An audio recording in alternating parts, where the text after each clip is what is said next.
people go. If they're up to no good, they might come see what you've been doing. If it's an abandoned mine, why is there tracks? Sun's about to set.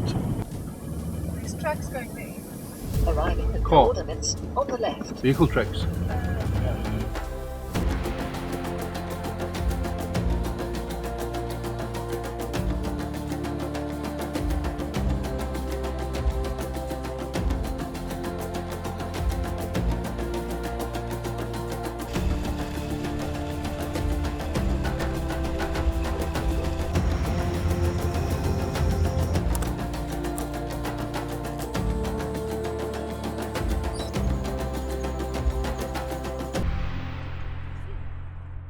Kitchen towel.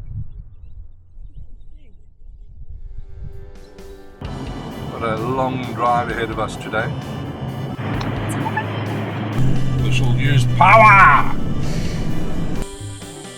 What are you doing? Ex-Natal Parks Board eyes couldn't pick it up, but Stop! Opening the tent and I am the queen! So yeah, that was the third rescue of today. We're Magda and Dave, and this is Must Be Mad. Not just a name, more a formal diagnosis. A while back, we sold our house, auctioned off everything, and moved into this. A very stylish, incredibly cramped, four-wheeled shoebox. The plan? Travel the world. No return date, no fixed itinerary, just open roads and endless adventure. And absolutely no prior experience in filming and presenting, so naturally we decided to document all of it. We capture the highs, the lows, the breakdowns, mechanically and emotionally, and all the moments in between where we question our sanity. But life on the road is unpredictable, and that's what makes it worth sharing. So if you enjoy travel, adventure, and watching two people figure things out as they go, hit like, subscribe, and join us for the ride. We must be mad. Go, go, go! 8:45 in the morning. We've just left Maun at about 8 o'clock. Got a long drive ahead of us today. We have to, How long? well, it's probably going to be about 11 hours in the car. What? You said 9. It's only 330 kilometers, but it's a long way in a rough road. As we head north towards Chobe, the road stretches out before us, long, rough, and beautiful. The open landscapes roll by under endless skies, and soon we find ourselves sharing the way with some graceful travelers. Every kilometer reveals a little more of Botswana's magic, not just in the wilderness, but in the people we meet along the way. Oh my word. What is it? Listen to this. Can you hear? What do you call it? Mtenene. Tell me again. Mtenene. Intonene? Yeah. And does it always make this loud noise? Yeah. It lives in the mopani tree. It screams in the night. Oh my Yeah. word. It makes a lot of sound. Do you guys eat the mupani worms? Yeah, and even this. You eat this one? Yes. Eat it. No, don't eat it. Don't eat it. No. This one, dogs. Do you have the girl one? Does the dogs eat it or the Yeah. people? Even the dogs eat And people? it. Yeah. Also? Yeah. Do you cook it first? You fry it. You fry it. Yeah. One day I'll come back, then will you fry one Yeah. for me? Thank you very much. Okay. People just shake a mopani tree. You see them. They just Yeah. fly everywhere. Yeah, like millions. Oh, wow. Yeah. Amazing. Yeah. That's Thank- why we go there. Just wave our wings and you catch one. Yes. Yeah. If you shake the tree, they come out. Whew. Now you're a good hunter. Yeah. You and this dog. Yeah. This hunter dog. Yeah. Thank you so much, guys. I hope you saw lots of wood. God bless you. God bless you too. Thanks. Bye. Drive safe. Thank you. In most of the parks, before you enter them, you need to get your own firewood. Sometimes there's firewood for sale at the park gate, but not all the time. Oh, a little bit of a detour here to get around this mud patch. Let's not get stuck here. It'll ruin our day. Oh. So we needed to let down our tyres a bit, get some air out before getting onto the dirt road, and we needed to get some firewood. So we saw a couple of kids selling wood on the side of the road, and we thought that'll be a good place to stop, and we bought our firewood from them and deflated our tyres, and ended up having a very nice interaction with the kids because they gave us a little talk about the Mapani crickets, I think they called. I think it would be a cricket, but I'm not sure. But they make a huge racket. It's a real overpowering sound that comes out of the Mapani bush. And we bought our firewood. We always try to support the little local community where we can. So if we see kids selling firewood, that's always a good place, because you know that the funds will be going directly to where it's needed. You don't want to be buying it from a service station on the outskirts of town, because that's going to be much more expensive, and it doesn't really help anyone except the chap who owns the service station. So we bought the firewood from them. But the important point to note is that you don't want to be negotiating with those people on the price of the wood. Don't be the asshole. Be the person that they'll ask for 20 pula, which is €1 or less for a bundle. Give them 40 pula. Give them €2 a bundle. Give them more than what they ask for. Anyone that negotiates with someone who has absolutely nothing, standing barefoot on the side of the road, in a ragged t-shirt and an old pair of shorts selling firewood, is so don't be that person.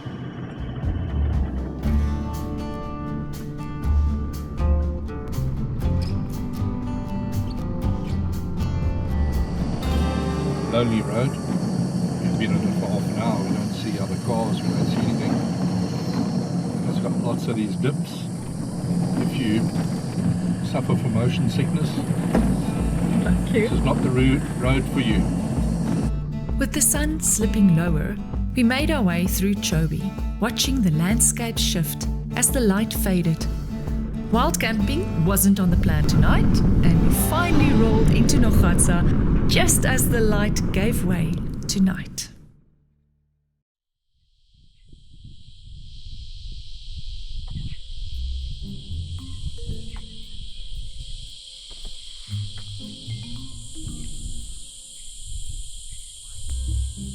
What are you doing?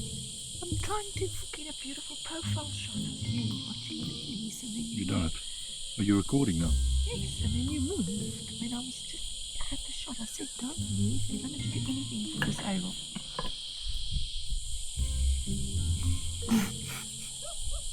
You roll. It's a roll. That's all. No. Arrow. Eddie roll. Eddie roll.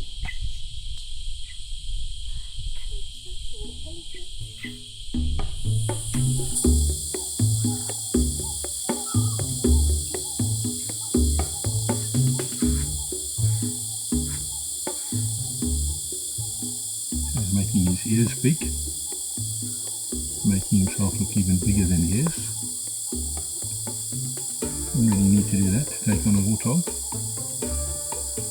But there you go.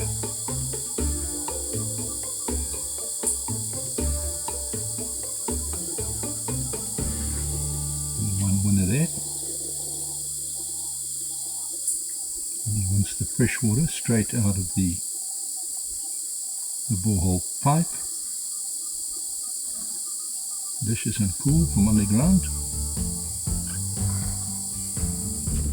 heading back to camp for a T-bone feast. Hit the link above to watch the full cook-up. Campsite dinner for tonight. Go again. Do that again. 1, 2,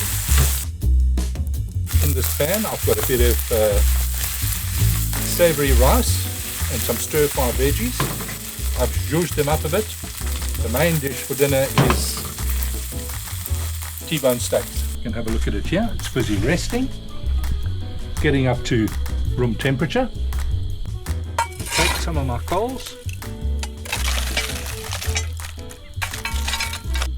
Lid on. So this is a good trick. You can even take some coals out of the donkey boiler or wherever there's coals available, or from your neighbour's fire when he walks to the hide.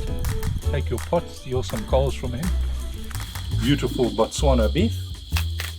Getting a nice sear on that. I have a beautiful gin and tonic. Flip it over. Let's see how he's doing. Oh, that's looking good. You know if you've ordered a T-bone at the right thickness when it stands up on its own, then you know that's the right girth. Because girth is everything. Gin and tonic. You can see that fat's looking quite nice and seared. And I think it's ready. What are you doing? It's called between takes. To Dave. Cheers. Let's slice into our, what I'll call a sirloin on the bone. Very important before you start carving, just to lubricate. Let's have a little taste, see how it's doing. Beautiful. Let me try this. You think it's good? This is so good. Oh my gosh, amazing. Delicious. Thank you, chef. On our way to northern part of Chobe now, to camp on the Chobe River for the night. Going to be staying at Ihaha, which is quite a big campsite there on the river. Turn right onto the unpaved road. We haven't got a booking, so we wait and see whether we actually are staying there. But we left Nogatsaa. Another good reason not to travel these roads at night. A couple of elephants crossing. Little one. Need to be careful driving along this road because it's open to the game, it's unfenced.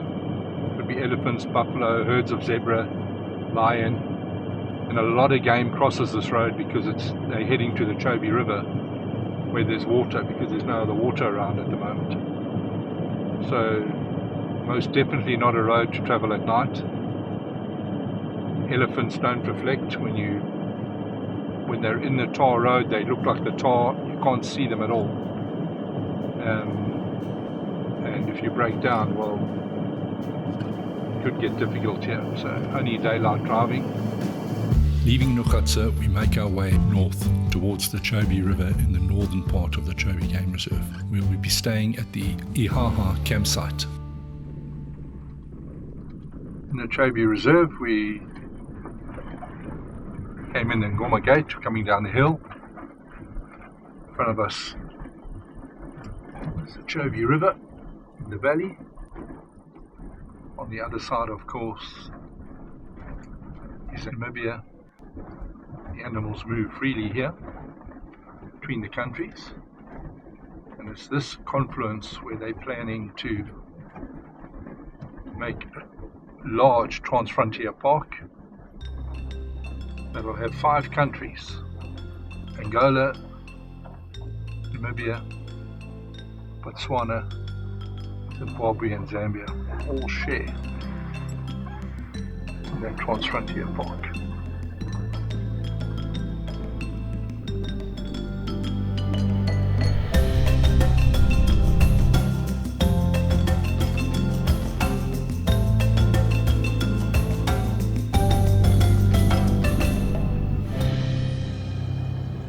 Not only do we have cattle in the Chobe River, if you look closely, you can see the floats just showing on the water of a fishing net that's been set. in the middle of the river. Only my keen anti-poaching ex-Natal Parks Board eyes could pick it up, but it's there. That shouldn't be allowed.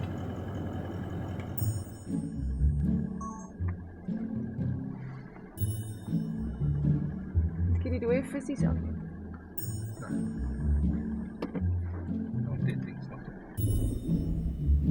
Come across a large troop of baboons, and they're busy making their way across the river. And they're quite cautious because there are very big crocodiles here.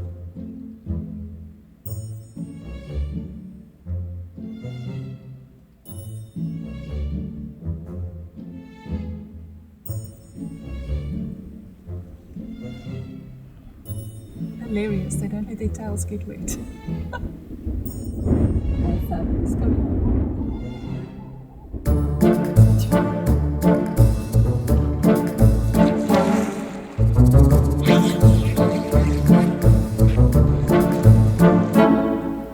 Let's go together. You're right on your back. You're the same size as me. Okay, we'll go together. You ready? 1, 2, 3. Oopsie. Shame. Tell them what's happening. We've had a tip-off about a leopard lying on the ground under a tree. It's a long shot, but we're going to go and see if we can find it.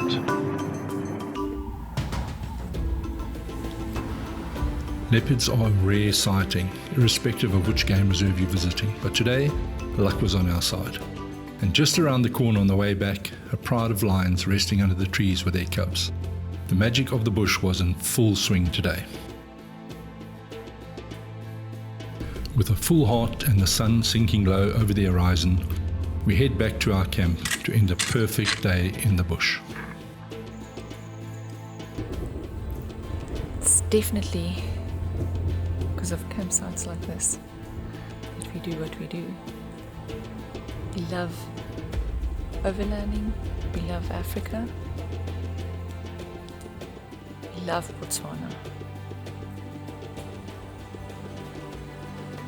It's such a privilege to be able to be here.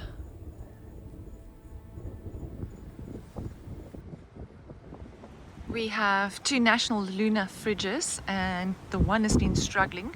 We thought it was because it was so hot. We stayed over in Maun for 2 or 3 days where we put all the new food that we bought because we had to throw the old food away. And we put it in the house in the freezer, so it was solidly frozen when we put it in. It's now 2 days later and the fridge, or the freezer, sorry, is on 15 degrees. Everything inside is defrosted. Thank goodness we've got Starlink. Dave's on the phone googling, trying to see what we can do to resolve this issue. Well, let's bulk up so we can sort it out. We're leaving the Ihaha Campsite this morning and the end of the Chobe Reserve for us. Tonight the plan is to stay in Ngepi Campsite, which is on the Kavango River, sort of on the western end of the Caprivi Strip. Hopefully by the time we arrive there, it's about 4 hours. We'll have news on what we can do with our hot freezer. After an incredible stretch through Botswana, we cross into Namibia and head into the Caprivi. Swapping corrugations for smoother tar feels like luxury after so many days on the road. Our destination? Ngepi Camp, a little slice of river paradise. Don't miss the full Ngepi Campsite review, link up top. Go and have a look. This is our campsite review in Ngepi, which is at the westernmost end of the Caprivi Strip on the Kavango River. You can see there's the Kavango River in the background. We camp right here on the banks of it. All of the facilities here are all quirky kind of arrangements. The showers have all got a little theme going. No complaints about the actual campsite. The campground itself, a little bit unkept. When you walk along the pathways here, bushes are hanging in your face. When you're trying to shower, they're hanging in your face. This doesn't seem to have the level of care it used to have, which separated it and made it the #1 campsite in Africa year after year. I don't know where it ranks now, but I wouldn't have thought it's up there anymore. Magda, where are you? I'm now in Fort now. I'm protecting my queen.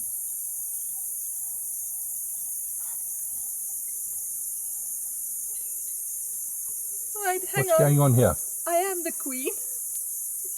We have a tradition when we come to Ngepi. It's called bubbles and bubbles. Get it? Bubbles and bubbles.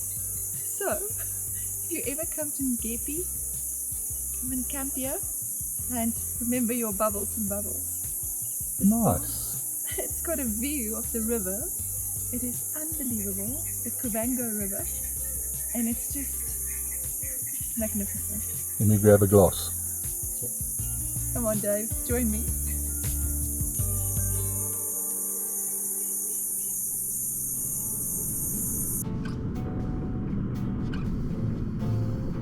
From Ngepi, we're heading southeast into Khaudum National Park. Remote, wild, and known for its deep sand, the road ahead is about to get interesting. We've turned off the 8 to turn left to go to Khaudum. About 48 kilometers of this to do. Very thick sand.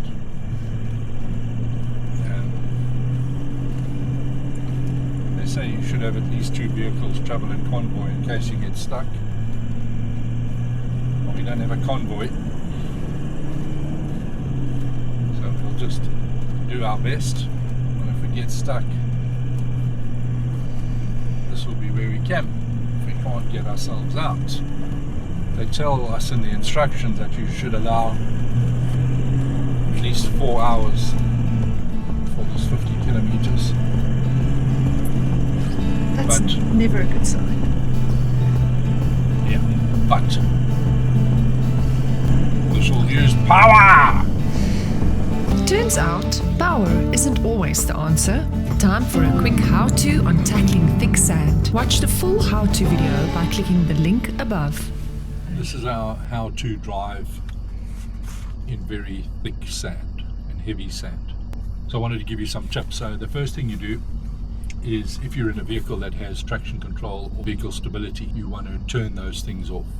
The other thing to consider is tire pressures. You have to drop your tire pressures if you want to run successfully in sand. I normally travel at 3 bar on the front. I drop that to 1.5, and I have 3.5 bar on the rear because the car's very heavy, and I drop that to 2. I'm not having a huge difficulty at the moment, but if I was, I'm happy to drop the front to 1 bar and the rear to 1.5 or 1.2, and you'll get an even bigger tread pattern. Gear ratio is important. I traveled in high range. I think the car does well in that. If you want to put the diff lock on, put it on, but you need to be going slowly. There's a very good technique that I use, and if you look at the track in front of me, you can see a slight tread in the middle of the track on the left, not so pronounced on the right. Where you can see tire tread, or where there's space or like a level where tires have obviously passed, that usually means the sand isn't that difficult. You can go. You should be okay. When you find the sand forming a V and that you can't see a tread pattern in that V, be ready for it, because that means the sand's going to be thick. The other thing to remember is when you come to a stop, when you're traveling in sand, you don't want to push on the brakes, because then your car's going to slide a bit and going to push a wall of sand in front of your wheels, and then you're going to battle to pull off again. So the rule of thumb is, when you're in thick sand, you want to go as slow as you can, maintaining momentum. So you don't want to go so slow that you lose it. You want to go enough that you've got momentum, so when there is a little sticky patch, you've just got enough to pull you through it. There's bumps and things. If I go too fast, the car will start to bounce and begin to bounce uncontrollably. That's not good when that's happening, because you're going to break something. when I was speaking earlier about staying in the track and not fighting with it, it's easy. You can see I can turn my wheel this way. It doesn't do much, it doesn't want to really come out, but it's the car's fighting, it's battling. I can just let the steering wheel go and just gently accelerate, and the car will stay in the track. So for all the good that steering left and right is doing, just leave it alone. It'll just do what it needs to do. It'll stay in the track. I'm not suggesting you go in the back and have a beer and lie down. Stay here, be vigilant, because the car can jump out the track if it's a firm piece or a wet piece. But you can just, with a bit of throttle control, and it actually helps to relax, because you get very tense, your shoulders get tight. The more tense you get, the worse your driving gets. It helps to actually just sit back and relax a bit. Don't touch the steering wheel. Just let it do its thing. The other thing to keep in mind is when you're bouncing around like that, if you're traveling with your wife or a female partner of some description, they need to pack sports bras if you're taking on a road like this. Otherwise, it's the most unpleasant journey. Not that you would know, Mr. Johnson, but yes, No, most I get to hear about it. most unpleasant for the driver, because he keeps on hearing about it. Yeah, so not even joking. Definitely pack a sports bra, ladies. Okay, today we're doing a quick sunset campsite review. We're at Khaudum Campsite in Khaudum National Park. It's a beautiful campsite, and you need this after doing those roads. There's 6 campsites here. We were the only one that was occupied last night. It looks like we're the only one occupied tonight. But they're nice and remote from each other. You can't see what's going in the other campsites. You might hear some clunking. Ablutions, beautiful, with a beautiful view. Not too many showers with a better view than that one. What's great about this shower, not only do you have beautiful hot and cold water, fresh water and a great pressure, but there's a place to put things. There's hooks for your towels and clothes and everything like that, which is great. From your campsite, you're in an elevated position. So while sitting here in the afternoon, catching up a little bit of admin, you can see elephants and sable and giraffe and warthog and all those plains game all making their way through to the waterhole. It's just a beautiful place.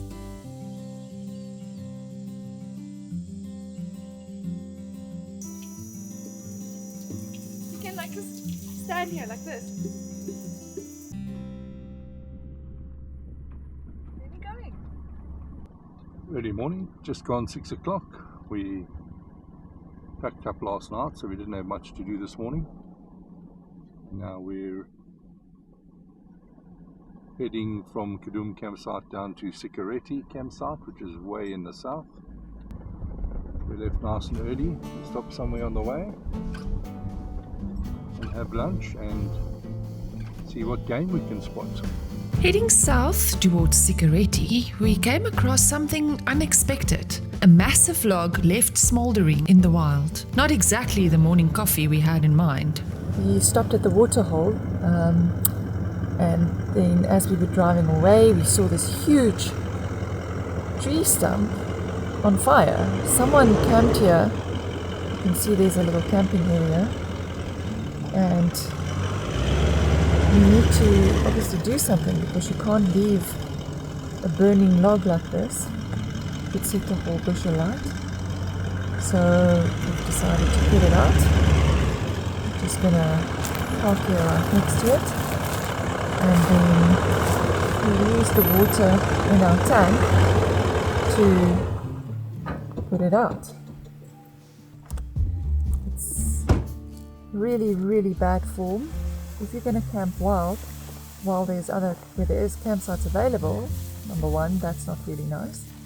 This park is run by community camps. This park is bordered by tribes that survive and live by looking after these campsites. So if you're going to camp wild, there's another option, please don't. Number two, if you do camp wild, please look after nature and the park. Okay, I think it's out. Think so?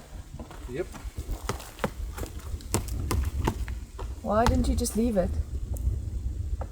This Skin cat just felt as tinder dry. With this wind that's blowing, could have set this all alight. Good job, Johnson.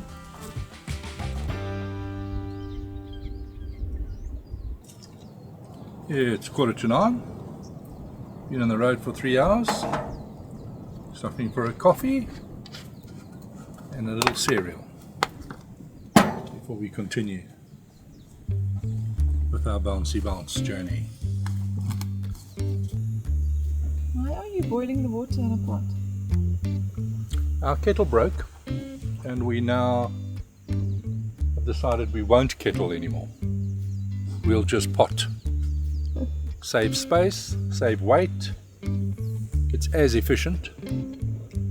Only difference is you need a cloth to take it off the stove. But it's working perfectly well. No more kettles. To Dave.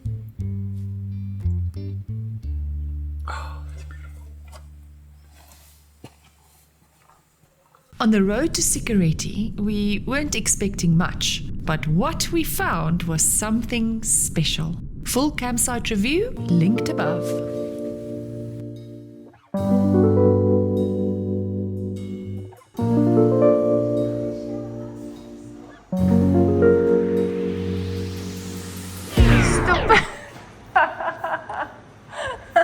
Today we are camping at Sikereti Campsite in the Khaudum Nature Reserve. Let's go have a look.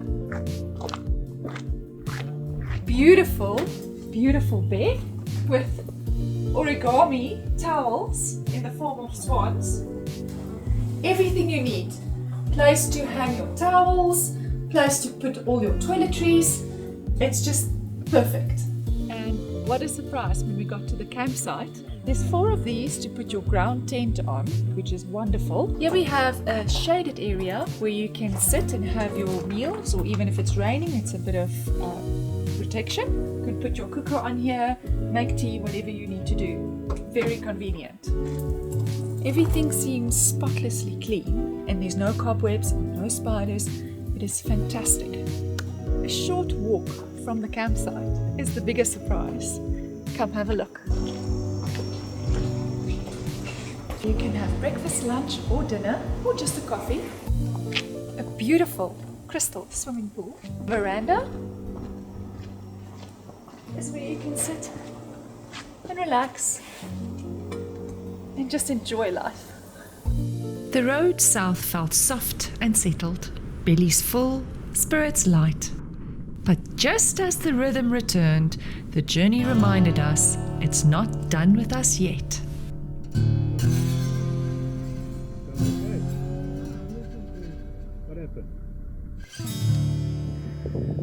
So this is where no good deed goes unpunished.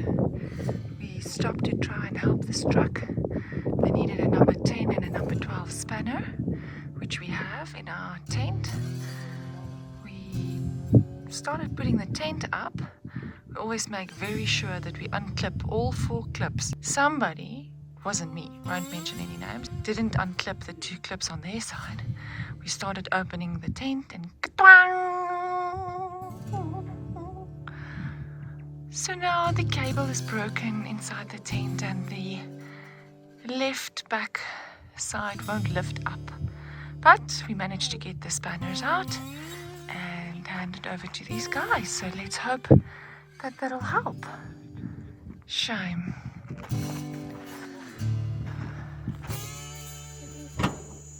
You ready?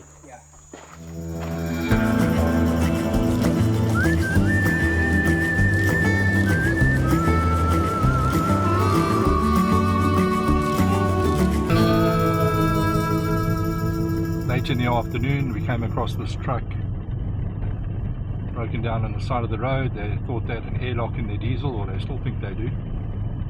They didn't have a 10 spanner and a 12 spanner to try and bleed it. We lent them the spanners. Couldn't bleed it. We tried repeatedly to pull start them. That didn't work either. But it's late in the day. It's 3 guys and a woman. 13 k's to the nearest town, so we're busy towing them in the wrong direction to which we should be going. Back to that nearest town. They didn't have any water. We gave them 5 litres of water. They'd been there for 6 or 7 hours now. But there's very little traffic on this road, and with nightfall about to descend and a lot of wild animals around here, we couldn't leave them there. So we're busy towing them.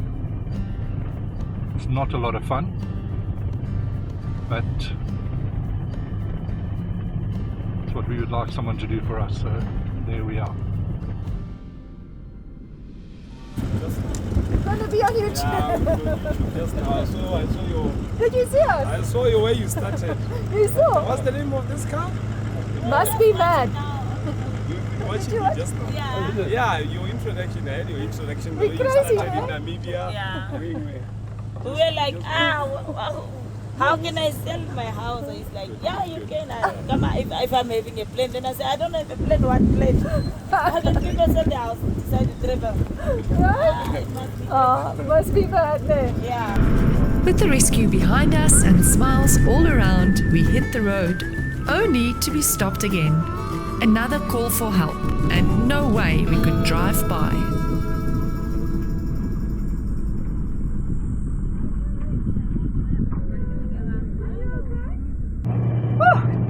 What a day.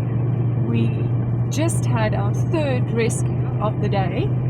It was a group of, a family of Herero ladies and one gentleman and some small little kids. They had a breakdown and a flat tire. So the owner of the car apparently went to get the tire fixed, and they've been sitting for a couple of hours next to the road. One of the ladies is pregnant, and they just ask us for some food and water because apparently they're very hungry and thirsty, and they need to feed the little children. I see that it is one of our second last days. We decided to give them what we could, and we were happy to be able to help. So yeah, that was the third rescue of today. Rescue 1, like a combi that needed to be jump started, and number 2 was a big truck. Dave thinks the fuel pump was broken, so we towed them, how many kilometers? 13 kilometers back to the nearest little town, and then now the Herero is next to the road. So yeah, just shows that when you're overlanding and that is your lifestyle, you must really think how you would feel if you're stuck in a situation like that, and if you can, and if you're sure that it's safe, try and help. As we push on towards Sand Dune Lodge, the sun edges closer to the horizon, and we begin to realize that we might be running out of road and light. It's almost 7 o'clock at night. Sun's about to set. Well, we probably lost 2.5 hours helping people on the road, so we're a bit behind. The consequence of which is that there's no way we can get to a recognised campsite tonight without having to drive in the dark. And rule number 1 of overlanding is you don't drive at night. So we've done a bit of digging on iOverlander and found someone's mentioned an abandoned pit mine that we're about 6 kilometres from, where we might be able to just camp wild for the night. So we're proceeding there, hoping to get there before the sunset, and then that's where we'll spend the evening.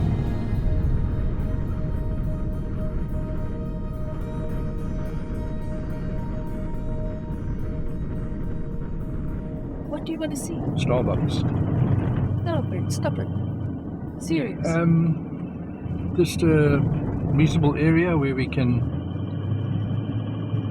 put up the tent and have a peaceful night. I don't know how we're going to judge that. Little piece of tarred road here, which is interesting. If it's an abandoned mine, why is there tracks? I don't know. find out. Well, it's nice and far off the main road, which is good. Is it? Yeah. Okay, so if you're going to camp wild, look for a spot that's properly... Well, you don't want to be visible from the main road. I mean, you don't have to be 4 kilometers away. Okay. You'd be 500 meters away in the bush, so if people drive past, their lights don't catch the reflectors on your car or something, and if they're up to no good, they might come see what you've been doing. Yeah. Or investigate, or come see maybe it's an abandoned car. Yeah, you need help. There's an opportunity for them. You need help to be relieved of your goods. Correct.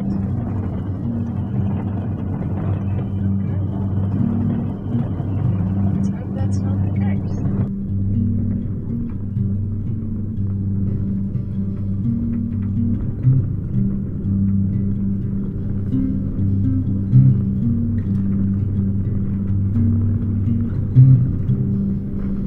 This is saying turn around. I think the mine is there. I think it's there.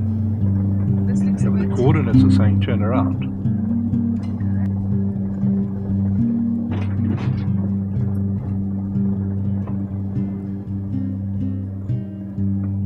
Where did the people go? These trucks going there. Arriving at Car. coordinates on the left. Vehicle tracks. Past mine. This is the spot. Suspicious. Suspicious. Hey, what do you think that is? Yeah, like people die Khaudum.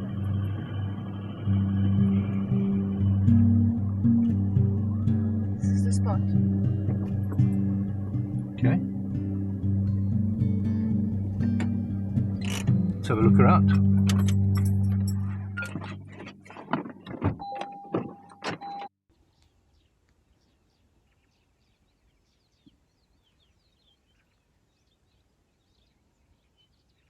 This is what we woke up to.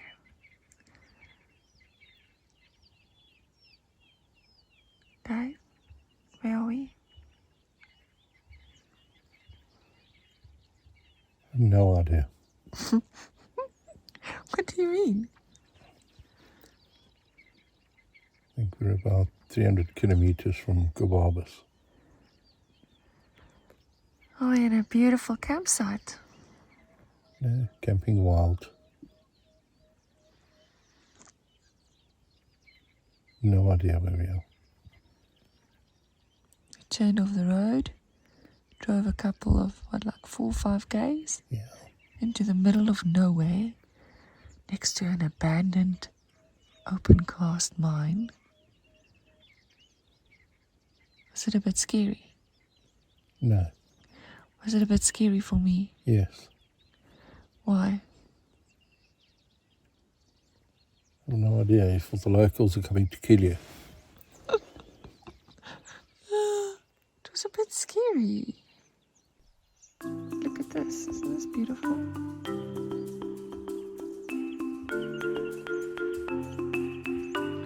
Well, we didn't die.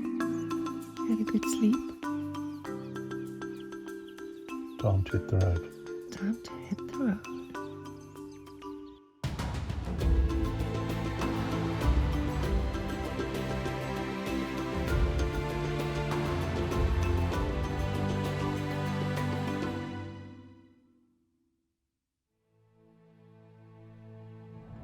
We wild camped last night. Turned into an interesting evening because yesterday, while doing one of our rescues, we needed to get some tools out of the tent, and because we opened the tent on the side of the road,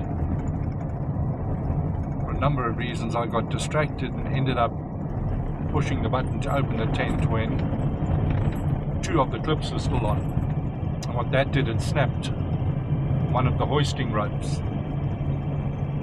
So that was all fine until we arrived in the wild camp last night. The sun was setting, we needed to get set up pretty quickly, but of course we couldn't raise the tent.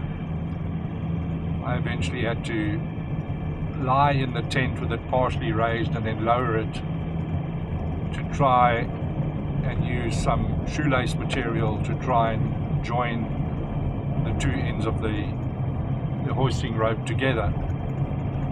And while trying to support the tent, to lower the leg, to put some slack on the rope so I could tie it together, the stick I was using to support the tent slipped, and the tent and the leg came crashing down, and the tent leg hit me on the bridge of the nose.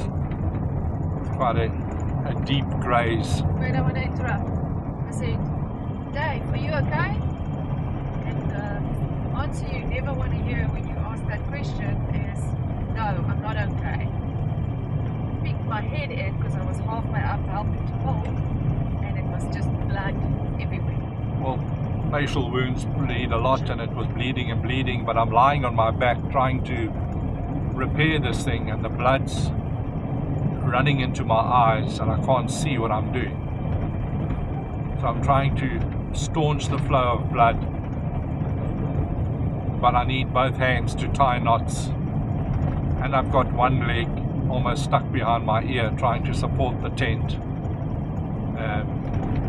Anyway, and 2 legs on the roof holding it up like this. No, it was hectic. Eventually we got it tied and raised, and we slept for the night. In the meantime, I'm saying, let's sleep in the car. Let's just sleep in the car. But no.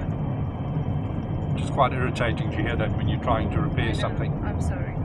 And then we get settled down. Now we're camping wild, so Magda starts to imagine all sorts of things that are going to happen to us in the middle of the night.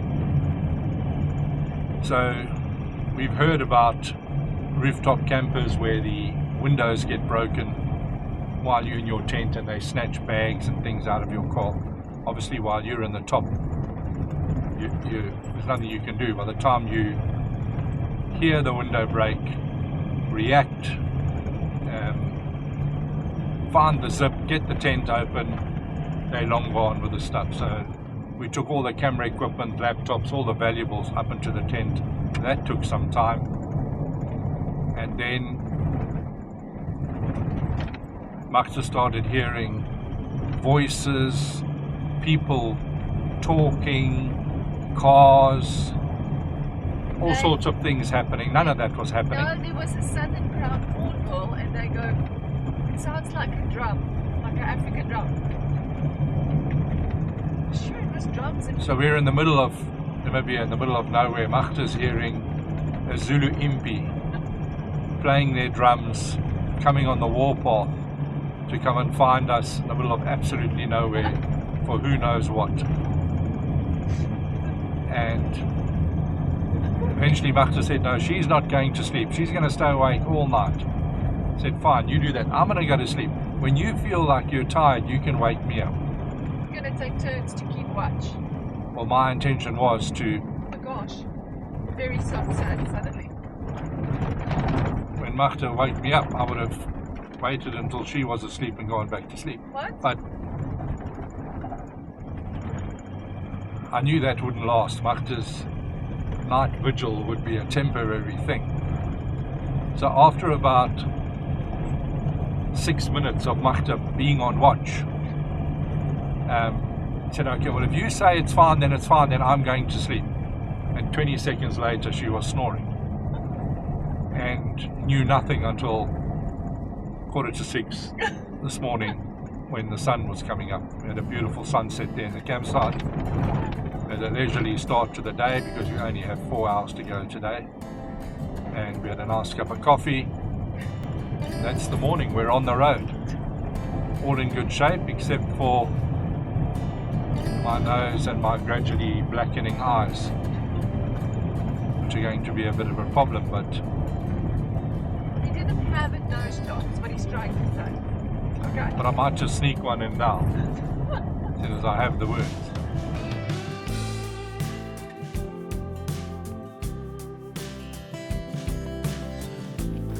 From breakdowns to lions roaring outside our tent, from flooded tracks to roadside rescues, Botswana was a lesson in embracing chaos.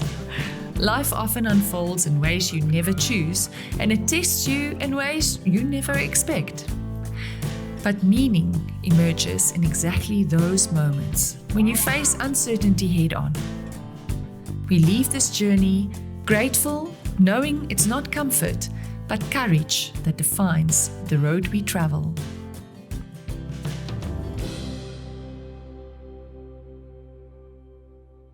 We